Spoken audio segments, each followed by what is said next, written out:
اس نے بمباری کی، اگلے دن آسمان سے کالے رنگ کی بارش ہوئی، کیونکہ تیل کی جو بمباری کی وجہ سے آپ کو پتا ہے آب و ہوا میں وہاں اتنا زیادہ تیل اور آگ تھی، اتنا دھواں تھا، جہاں لاکھوں لوگوں کو متاثر ہونے کا، پھیپھڑے، سانس مسائل، کیمیائی حملہ آپ اسے کہہ لیں، نیتن یاہو نے باقاعدہ دکھایا تھا۔ اللہ کی مدد آئی، برف باری اور بارش ایران میں بھی دیکھیں ایسے موقع پر ہوئی جو کبھی نہیں ہوئی اس طرح کے موسم، اس طرح کے وقت میں، ورنہ لاکھوں لوگ متاثر ہوتے۔ تو اللہ کی مدد آتی ہے، اللہ تعالیٰ سپر پاور ہے، وہ جانتا ہے کہاں کس کی مدد کرنی۔ دنیا کے سپر پاور میں دیکھیں ویتنام، افغانستان، عراق، شام، آپ نے امریکہ کی بمباری دیکھی ہوگی، اسرائیل میں غزہ اور لبنان کی دیکھی ہوگی، شام اور مصر میں آپ نے بمباری دیکھی ہوگی، سوویت یونین کی افغانستان پہ آپ کو یاد ہوگی، یوکرین پہ بلکہ بھی حالیہ جنگیں، لاکھوں لوگ مارے گئے، ہم سب یہ دیکھتے رہے، پڑھتے رہے، سنتے رہے، لیکن دنیا کا ورلڈ آرڈر نہیں بدلا۔ یہ دنیا کی تاریخ میں پہلی بار ہو رہا ہے کہ 2 ہفتوں کی تاریخ میں ایک ملک نے ایٹمی طاقتوں کو گردنوں سے پکڑا ہوا ہے۔ ابنائے ہرمز میں پوری معیشت کو قابو کیا ہوا۔ آپ دیکھیں کہ ایران اب ابنائے ہرمز پر محدود تعداد میں آئل ٹینکرز گزرنے کی اجازت دینے پر غور کر رہا ہے۔ وجہ کیا، ذرا غور سے سنیں کہ تمام ادائیگیاں ہوں گی کس میں، امریکی ڈالر کی بجائے چین کی کرنسی یوان میں کریں گے۔ آپ ذرا سوچیں دنیا کے 20% تیل کی ترسیلات یوان میں اگر پیمنٹ شروع ہو تو ڈالر تو فارغ۔ یہی پاور کا سب سے بڑا سٹرکچر جو اس پوری جنگ میں ہو رہا ہے۔ ابھی ایران کا نائب صدر JD وینس یہ بات جانتا تھا، اسی لیے اس نے اس جنگ کی مخالفت بھی کی، اور اس نے کہا مجھے خطرہ ہے میں جیل نہ کی بھیج دیا جاؤں، میں اس لیے یہ بات یہاں کر نہیں سکتا۔ وہ ٹرمپ سے لڑتا رہا جنگ نہ کرو، پبلک میں تو تسلیم کرتا ہے، کیونکہ انہیں پتہ ہے ایران کے پاس وہ جو میزائل ہیں، ابھی یہ دنیا نے پہلے نہیں دیکھے، ہائپر سونک میزائل 11,500 میل فی گھنٹہ 4 منٹ اور 20 سیکنڈ میں پہنچتا ہے۔ اسرائیل امریکہ کا وارننگ سسٹم 6 منٹ ڈھونڈنے میں لگاتا ہے، یعنی اتنی دیر میں وہ بچ جاتا ہے۔ یہ اسی لیے ایران کے آپ کو سارے رہنما سڑکوں پر گھومتے ہوئے نظر آ رہے ہیں، کیونکہ میزائلوں نے پوری دنیا کو تگنی کا ناچ نچایا ہوا ہے، امریکہ کا مذاق اڑایا جا رہا ہے۔ ڈپارٹمنٹ آف جسٹس 10 ملین یعنی $1 کروڑ انعام رکھ رہے ہیں ایران کے رہنماؤں پر۔ ڈپارٹمنٹ آف جسٹس کا ذرا مذاق دیکھ کیسے اڑ رہا ہے کہ ایران کی تصویریں رہنماؤں کی چھاپنے، یہ رہنما جہاں آپ کو ملے بتائیں $1 کروڑ ہیں۔ صدر، وزیر خارجہ، وزیر تعلیم، وزیر مواصلات، وزیر ٹیکنالوجی، چیف جسٹس تک، سارے کے سارے وزیر عوام کے ساتھ موٹر سائیکل پر کوئی سفر کر رہا ہے، کوئی راستے میں رک کے سیلفیاں بنا رہا ہے، کوئی میڈیا میں کھڑے کھڑے انٹرویو دے رہا ہے۔ مطلب یہ ایران کے وہ سارے رہنما کل یوم القدس کی ریلی پر باہر تھے۔ اسرائیل اور امریکی سچویشن روم سے باہر نہیں نکل رہے۔ عرب امارات اپنے شہریوں کی جاسوسی کر رہے ہیں۔ آپ کو پتہ ہے ایک ابھی طالب علم کو میزائل کی ویڈیو سے اپنے خاندان کے ساتھ فیملی شیئر کی، اسے اٹھا لیا، کیونکہ عرب امارات کے اندر یاد رکھیں اسرائیل کی جاسوسی کے تمام آلات لگے ہوئے ہیں، تمام سافٹ ویئر ان کے ہیں، کمپنیاں ان کی ہیں، اسرائیل کا اسلحہ ان کا ہے، مکمل ان کا قبضہ ہے وہاں پہ، اسی لیے ایران بار بار وہاں حملہ بھی کرتا ہے۔ دیکھیں جنگ کے بارے میں نتیجہ اس بات سے ہوگا کہ کون سا فریق کتنی دیر نقصان اور دباؤ برداشت کرے گا۔ اب اس بات سے نہیں ہوگا کس کو کتنے ہتھیار ہیں، کس نے کتنے حملے کیے۔ ٹرمپ کا تو خیال تھا نا 2-4 دن میں جنگ ختم ہو جائے گی وینزویلا کی طرح، وہاں صدر اٹھایا، یہاں سپریم لیڈر کو شہید کروں، قیادت ہٹے گی، نیچے سے عوام خود اٹھے گی اور زمینی فوج داخل کریں گے، سب یس ہو جائے گا 4 دن۔ ایک تو نیچے سے نکل اوپر آنے والے رہنما پہلے والوں سے زیادہ سخت گیر، ایران کی عوام کے پاس تو نہ ہتھیار، نہ کوئی مسلح تنظیم، نہ وہ اپنی حکومت کے خلاف، اور حکومت ٹرمپ کی توقعات سے زیادہ مضبوط۔ آج بھی انٹیلیجنس اداروں کا کہنا ہے امریکی کہ حکومت گرنے کے دور دور تک کوئی آثار نہیں۔ پھر ایران کی فوج کے ساتھ بھی تمام مس کیلکولیشن ان کی ہوئی۔ امریکہ کے حملوں کے جواب میں انہوں نے اسرائیل میں سمیت امریکی فوجی اڈے عرب امارات، بحرین، قطر، سعودی عرب سب جگہ نشانہ بنا دیے۔ ایران کو تو لگتا ہے سعودی عرب، عرب امارات امریکہ پر دباؤ ڈالیں گے جب حملے کریں کہ جنگ رکوائے، انہوں نے نہیں رکوائی۔ عرب ممالک نے ایک دفعہ بھی امریکہ اسرائیل سے نہیں کہا کہ جنگ روکیں، وہ ایران کی مذمت کرتے رہے اور امریکہ اسرائیل کا ساتھ دیتے رہے، اور پھر امریکہ دنیا کے اتحادیوں کو ملا کے ساتھ لے آئے۔ ایران کے اتحاد میں چین، روس ایک جائز حد تک مدد کرتے ہیں۔ تو یہ بڑی غیر متوازن جنگ ہے۔ دیکھیں ایک طرف امریکہ اسرائیل بہت بڑی طاقت ہے، بہت بڑا فوجی بجٹ، ہتھیار بے تاشا۔ ایران فوجی لحاظ سے ان کے سامنے کمزور نظر آتا تھا، لیکن انہوں نے جس طرح یہ ویتنام کی طرح لڑائی لڑی، امریکہ ویتنام میں بھی ایسے جدید لڑاکا طیاروں سے بمباری کرتا رہا، وہ وہاں جنگجوؤں کی طرح روایتی میدان سے ہٹ کے گوریلا جنگ پہ چلے گئے۔ امریکی فوج داخل ہوئی اور 1973 میں پھر انہیں وہاں سے بھاگنا پڑا۔ ایران نے بھی یہی حکمت عملی کی، ابنائے ہرمز کے ذریعے پوری دنیا کی معیشت کنٹرول کر لی، سستے ہتھیاروں سے، ڈرون میزائلوں سے، سمندری بارودی سرنگوں سے اور پراکسی گروپوں سے 12 دن کے اندر ہی امریکہ کو تھکا دیا۔ یہ مارچ کے آخر تک ابنائے ہرمز کو کنٹرول کرنے میں کامیاب رہے تو امریکہ ان کی منت ترلا کر رہا ہوگا، کیونکہ امریکہ کے اپنے مفادات کو نقصان اور شدید جتنا ایران کو ہو رہا ہے۔ ابھی تک تو ٹرمپ کے دیکھیں اصل مقاصد ہی کسی کو نہیں پتا، کبھی وہ حکومت کی تبدیلی کی بات کرتا ہے، کبھی وہ جوہری پروگرام بند کرنے کی بات ہے، کبھی وہ فوجی کارروائی کی بات، مطلب اس کے ایک دن میں 2 بیانات کے دماغ گھوم جاتا ہے۔ کبھی وہ دیکھیں ابھی ابنائے ہرمز بند کرنے پر تیل کی پابندی پہ کہہ رہا تھا کہ دنیا تھوڑی سی قربانی دے، پھر بعد میں کہتا ہے تیل کی قیمتیں بڑھنے سے امریکہ کو فائدہ ہو رہا ہے. مطلب دیکھیں اب 5000 فوجیوں پر مشتمل ایک بحری جہاز ٹرپولی تیسرا بحری بیڑا جس میں 2500 امریکی فوجی بحری جہاز ہے F-35 ہے, اب نائے ہرمز کھولنے کی کوشش کرے گا. اب یہ سب سے بڑا ٹرمپ پہ دباؤ یہ ہے کہ آپ اب نائے ہرمز تو کھلوا نہیں سکتے, آپ سپر پاور بنے ہوئے ہیں, اربوں ڈالر کا امریکہ کا اپنا نقصان بھی ہو رہا ہے, اور ایران نے تو وہاں سے بارودی سرنگیں بچھائی ہیں. تجارتی جہازوں پر حملہ کرنے کی صلاحیت تو ایسی بھی اتنی بڑی مشکل کام نہیں ہوتا. کمرشل جہاز تو آپ کو پتہ ہے کس طرح, جنگی جہاز وہاں نہیں گزر سکتے. ابھی 3-4 ایٹمی ابدوزیں کھڑی ہیں امریکہ کی, ایٹمی ابدوزیں, لیکن وہ ان کو پتہ ہے پھر تیل کی قیمتیں کہاں سے کہاں جائیں گی.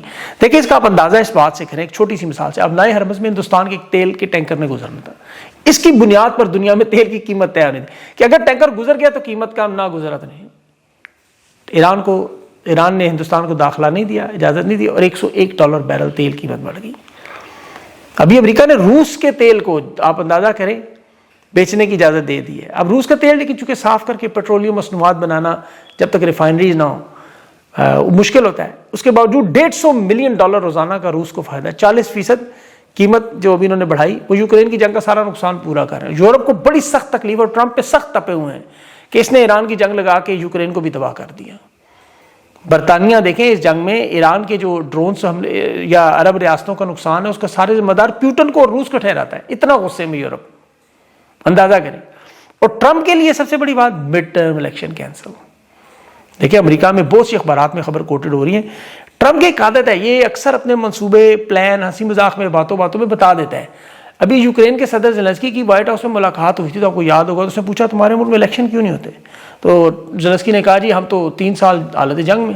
تو ٹرمپ نے کہا اچھا جنگ میں ہو تو الیکشن کی ضرورت نہیں ہوتی. یہ مذاق نہیں تھا, یہ سچ مچ وہ مڈ ٹرم یہی کرنے جا رہے ہیں کہ جنگ میں الیکشن نہیں ہوگی. ریپبلکن پارٹی کو واضح شکست ٹرمپ کی پارٹی کو نظر آ رہی.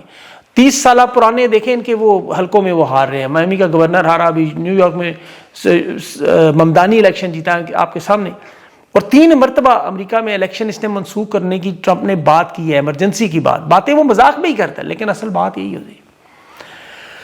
ایک اور اہم چیز, اور نیتن یاہو کی موت کی خبریں سوشل میڈیا کی. دیکھیں اس وقت 2 چیزیں ہیں, نیتن یاہو اور سپریم لیڈر, یہ 2 جنگ کے سب سے بڑے. ابھی اسرائیل نے جہاں بمباری کے نتیجے میں وہاں بہت سے لوگ ہلاک ہوئے, ایران نے. اب وہاں جہاں بمباری کی جو جگہ ہے آپ دیکھیں وہاں پہ انہوں نے باقاعدہ ویڈیوز دکھائی ہیں جہاں 25 لوگ مارے گئے ہیں. اب ایران کے حوالے سے, سپریم لیڈر کے حوالے سے دنیا کے یہ سارے مسائل کی, ان کی ٹانگ ہے, ان کے چہرے پہ نشان ہے, وہ پیرالائز ہے, کومے میں ہے. اسی طرح نیتن یاہو پر میں شیبہ سینٹر میں موجود ہے, اور یہاں تک دیکھیں سوشل میڈیا میں $10,000 انعام بھی دیا جا رہا ہے کہ کوئی اس اسپتال میں پہنچائے. لیکن جس بلڈنگ میں یہ اور بن گویر دونوں وزیر تھے وہ بلڈنگ پوری تباہ ہوئی, 9 لوگ اس میں مارے گئے, 25 شدید زخمی ہوئے. وہ ویڈیوز موجود ہیں. اب نیتن یاہو کی جو ابھی حالیہ دنوں میں ویڈیوز آئی ہیں وہ دیکھیں, آرٹیفیشل انٹیلیجنس, کسی ہاتھ کی 1 انگلی فالتو لگی ہوئی ہے, کسی میں 5 ہے, کسی میں 6 ہے.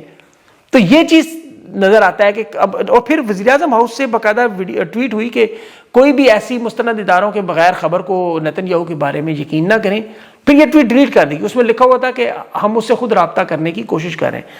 پھر ابھی اسکائی نیوز کا ایک بہت بڑا انٹرویو ہوا جو اچانک آپریشن روم سے جمعرات کے دن, اس کا وزیر خارجہ تھا, سیکرٹری خزانہ تھا امریکن, اس کا اسکائی نیوز کے واٹر کرافٹ کے ساتھ, اور اچانک اس کو فون آیا اور وہ ڈونلڈ ٹرمپ کے سچویشن روم میں گیا. اب وہ واپس آیا تو اس کی حالت 2 گھنٹے بعد بالکل مختلف سی, ٹانگیں کانپ رہی تھی, تھر تھر زبان تھی, جس طرح جنرل باجوہ کے بارے میں یاد صادق نے کہا تھا. جب وہ بیٹھا تو اس نے بتایا, سوال کچھ اور پوچھا جا رہا تھا, جواب وہ کچھ اور دے رہا تھا. کہا جا رہا ہے کہ اسے یہ خبر اس وقت دی گئی تھی. اب دیکھیں, اب یہ معاملات تو ظاہر اب حقیقت تو خبر, دیکھیں جنگ میں سب سے مشکل مرحلہ ہی ہے, اور مڈل ایسٹ میں تو ویسے ہی باڈی ڈبل بڑے عام ہیں, یاد رکھیے گا, باڈی ڈبل ہم شکل بنا لیتے ہیں. پاکستان کے اب معاملات پہ تھوڑی سی بات کریں, جہاں ڈرون حملہ ہوا ہے. 1 نہیں 2 ہوئے تھے. ایک تو کوہاٹ میں ہوا تھا, آپ کو پتا, جو پسپا کیا کوہاٹ گورنمنٹ نے, صوبائی حکومت نے, اور اسلام آباد میں جو ہوا وہ افغان حکومت نے اس کی ذمہ داری لی. اب ظاہر ہے شکر یہ اللہ کا کہ یہ ایران کی طرف سے نہیں تھا, یہ افغان امارات اردو جسے پاکستان میں فیک قرار دیا ہے, فوجی مرکز, انہوں نے کہا جی حمزہ کیمپ پہ ہم نے حملہ کیا فیض آباد کے پاس, اور وہاں کمانڈر اور تنصیبات کو حملہ کرنا تھا. یہ بلنڈر تھا, جھوٹ تھا. ظاہر ہے یہاں ایسا کچھ بھی نہیں ہوا, فضائیہ نے وہ ڈرون گرا دیا.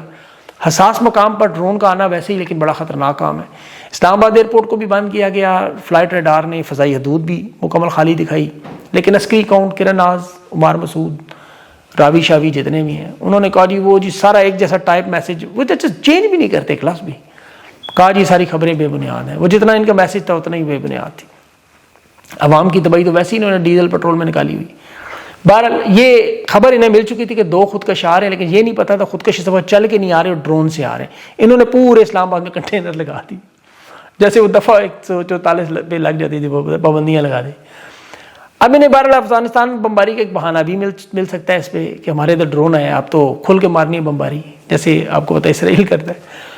اب اس میں دیکھیں جنگ میں مداخلت کرنا یہ امریکہ کی جنگ ہے, آپ کو پتا ہے. یہ دہشت گردی کا خطرہ یہ امریکہ کے سارے معاملات ہیں. تیمور جگڑا نے آج بات کی, اگر پاکستان کی حکومت کو دہشت گردی کا معاملے کا خطرہ ہوتا جو نمبر 1 مسئلہ ہے, تو ایک فنڈ میں انہوں نے ایک پیسہ خیبر پختونخوا کو نہیں دیا, 1 روپیہ بھی نہیں دیا.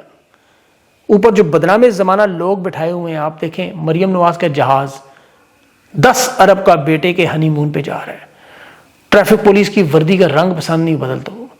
شباشی کو جیسے ڈاکیے کی وہ وردی اس نے بدلائی, اس نے ایٹ ٹریفک کا وردی بدل دی. اب 11 ارب ڈالر کی ابھی کرپشن پاکستان میں, آپ کو پتا ہے. وہ میں انشاءاللہ کروں گا اگلے اس پروگرام میں, بہت بڑی. زبیر عمر صاحب نے بات کی ہے, اس میں تفصیل آپ کو بتاؤں گا.